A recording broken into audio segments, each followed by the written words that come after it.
Présentation officielle au deuxième album et artiste et musicien Chouchou Miyake Mfumu Kimbondo Ngendenge et Salema Kibongo na espace culturel Palm Beach.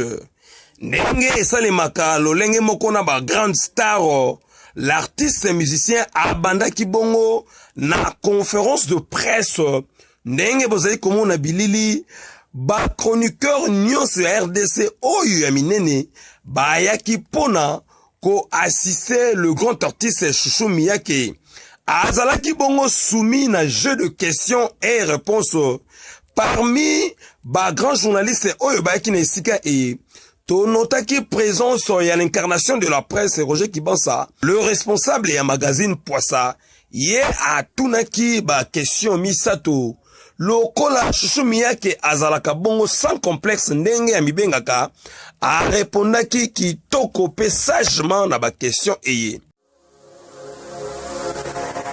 Magazine Poissa. La sepeli makasi parce que ramoni magabu nyonso toana sur la ramona mai de l'autre comme Salema. Je l'apprécie beaucoup. D'entrée de jeu, là la question 10. Première question. Album Aligoso Opération Likofi.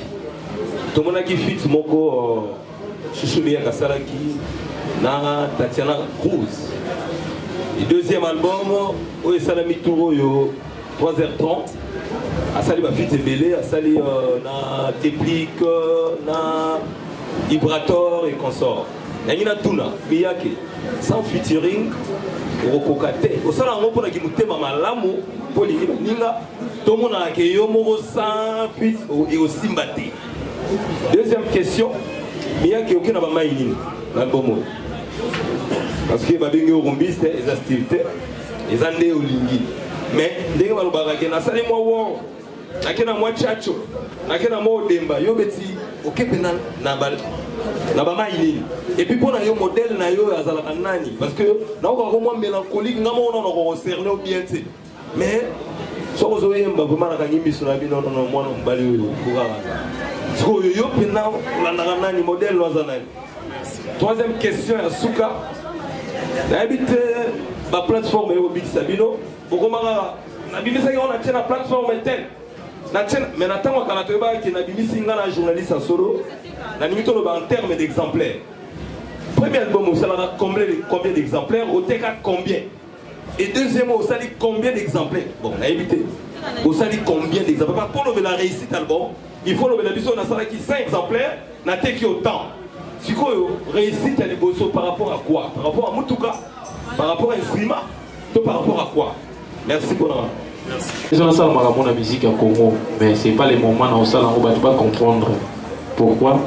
Miyake alinga balinga wezi ça veut dire biso ba jeune o lelo to bimi ba biso ka ona o ba yoka nanti ona o ba yoka nanti alors ngana kina mokiti na bon bena na sa carrière na ngai album alboso na sala mona Tatiana crise sala na featuring alboso après strator artiste en souper bazaki empêché puis ezaki kana fona sala D featuring c'est pour ça on a linga ba bon nalinga ba bon chanteur trop mais to beti ba orchestre mon côté nazana besoin na batana loko kanza nazana besoin na bana papa sama ngwani na lande ngutu na Luanda papa to yimba donc en fond des alliés choix na nai nalinga ba musicien ba bon musicien et puis surtout la génération na baina banda la génération pour battre déjà pas comprendre que Miyake aza sans ranki azo ça la musique na normal propre aza précédé envie à rater, à jalousie à rater parce que l'eau toujours il les a jalousie par envie au monde à béni Miyake maman ça la monde et écoute ça me va qui n'a pas le logo là déjà ngo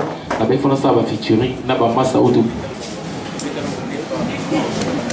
tu bien là on n'y pas mais tout bien ni tout sur la carte tout va rendez-vous tout yembi question sous ça poser nga libosezo qui manga Roger ça qui est intéressant idole na yo et puis style rumba style na yo c'était nga na rumba na mena salipi R&B pardon afrobeat moi comme l'album Beka Show et puis à tout qui y a ba exemplaire c'est ça wana wana ya suka oui ça monde des a évolué tout ça sur archaïque ça veut dire technologie ça déjà avancé ceux qui montent. Et puis les journalistes ont posé la question, ah ouais, les gens disent, après va bien. Non, moi j'ai vendu 20 000 exemplaires. Non, j'ai mort. Ceux qui ont branché Freddy Akimbe, quand le téléphone, quand on Haïti, on a Google Play, au petit album 3h30, au monde, nombre de CD et par le nombre de chansons vendues, on va télécharger déjà un album, on a 3h30. Au monde, on va télécharger dans Atlanta. Au moins, la peine on a téléchargé en Argentine, va télécharger en France, dans un pays, tout en Afrique. Et ça coûte moyen bien pour l'artiste, Roger qui passe. Parce que l'artiste a 100 000 exemplaires, tout le monde a un disque d'or. Non, disque d'or a bien et mon a un caca. Au moins, on a ma vie sur YouTube, mais ils ont Haïti. Ils ont la technologie, ou les lots, et la presse, il faut te dire, aux artistes. Na ndenge moko ok vérifier yo mon artiste a voya ko sauter na plateau il y a un autre sali système si toi artiste il y a lelo il y a technologie à lelo ça veut dire ngana ebi tourner disque tu vois bien on y va c'est de plus miner non bah oui donc moi j'étais pas nazalati donc ngana ina moment oyo musique ils allaient protéger na internet donc ceux qui n'ont pas été connectés à internet mais étant congolais tout ça il faut faire tout ça va passer. Les gens vont comprendre que l'album est déjà sorti. Les lots, des nazo pesa passer des donc passer les lots à partir de les lots, lobby et bande à côté comme partout. Na qui na intérieur partout na va fait fond.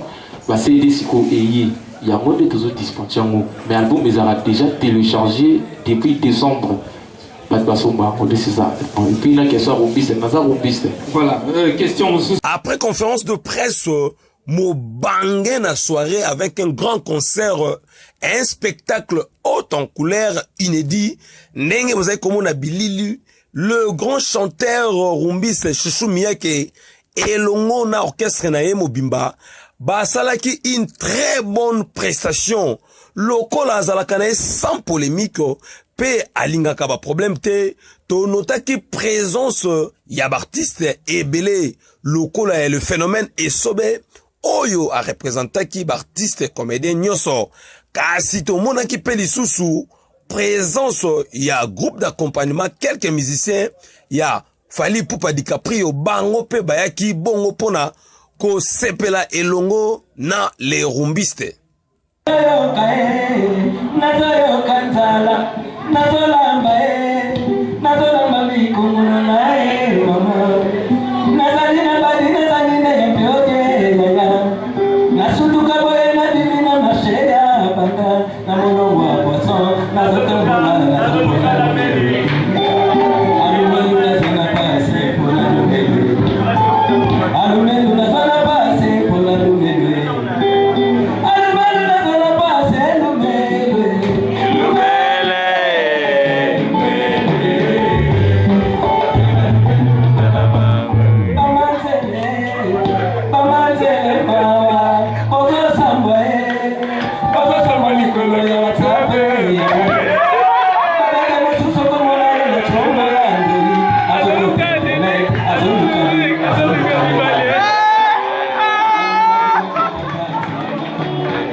Par rapport à la prestation, le responsable de l'espace culturel Palme Beach, Thierry Kabamba, a azalaki inanime.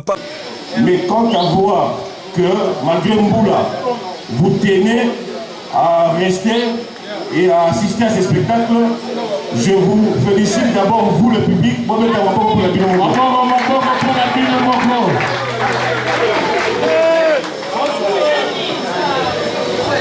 Je pense que sur le plan artistique, il n'y a rien à dire. c'est un orchestre en mode du fort. Vous avez l'instrumentation, ils ont bien, chant, ils ont bien, danse, ils ont bien. Biomo, ça a aspect. Aspect et amis. Et là, au moment où on a la bino, les lots, vous avez 200. La prochaine production, quelle que soit place et Gozala. Et ça la peut-être deuxième fois la Palme et ça la place nous sur Rebecca, que vous continuez toujours à les soutenir parce que c'est la seule chose qui lui manque. Nous sommes et là les Anguibino, les Anguillés, les Agabino. Ceux qui Bino pour continuer Gozala, il va aller loin. Bonne soirée. Ah oui. Concert et les kaki qui toko. Les amoureux de la bonne musique, oyo bazalaki na esika et ba sepelaki qui toko. Nenge tolobaka toujours le bonnes œuvres ba bosanaka yango te. La relève est assurée par ce grand chanteur oyo abengami na kombo ya Chouchou Miyake. Nenge toujours ami bengaka ngendenge sans complexe. Chouchou Miyake to confirmé. Et effectivement, Azali vraiment sans complexe. Concert ebetaki ki toko na elengi. Ba nyonso malgré la pluie, tout le monde ba ki bazala ki satisfait. Choumia ke papa ba tikayo. Olingo sa bisonini. To kufie na bilengi.